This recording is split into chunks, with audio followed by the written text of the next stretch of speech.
In the period we call the Middle Ages, a period from about AD 500 to 1500, there were no nations in Europe. Countries such as France, Spain, Germany, and Italy didn't exist yet. Instead, powerful lords ruled over this territory. These lords each had their own land, their domain, and at the center of each domain was a castle. Lords were often at war with one another. They attacked rivals, hoping to take over the land, the castle, and everything in it. To fight against enemies, every lord supported a group of knights. Knights were soldiers who went to battle on horseback. No one without a horse could become a knight. Although they weren't paid, the knights got to live at the lord's castle for free. Food and clothing were free too. Horses were very expensive. Sometimes a lord had to buy a horse for a poorer knight.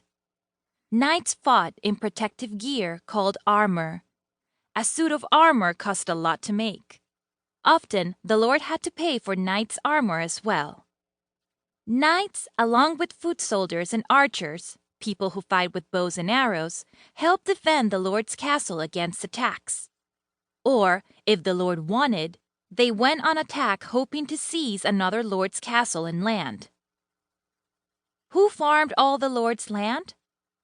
That job fell to peasants called serfs, who lived outside the castle on the lord's estate. Peasants also looked after the lord's herds of animals. Peasants received no pay, but they were given a place to live and could keep part of the crops to feed their families. In return for everybody's service, soldiers as well as peasants, the lord provided protection. This system was known as feudalism. In Western Europe, feudalism lasted for hundreds of years. It reached its height between the 1000s and 1300s, a period often called the High Middle Ages. As time went on, neighboring lords banded together for mutual protection. The richest and most powerful lord in the group, usually the one with the most knights, became king. The other lords pledged loyalty to the king, and he provided them with safety and security. However, fighting still continued among these larger groups. Eventually, the various kings banded together or were conquered by their enemies until a very large area had just one king. This was the beginning of countries, as well as large-scale wars among countries. Where does the word knight come from? The word knight comes from the Anglo-Saxon word kneght. Kneght means servant or attendant. It is a reminder that it was a knight's duty to serve his lord.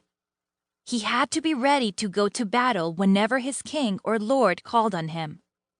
The English used the word to describe the French soldiers who came to England when William the Conqueror invaded in 1066. These French soldiers rode on horseback. In many languages, the word for knight describes a soldier on horseback. In French, chevalier. In German, Ritter. In Italian, cavaliere. And in Spanish, caballero.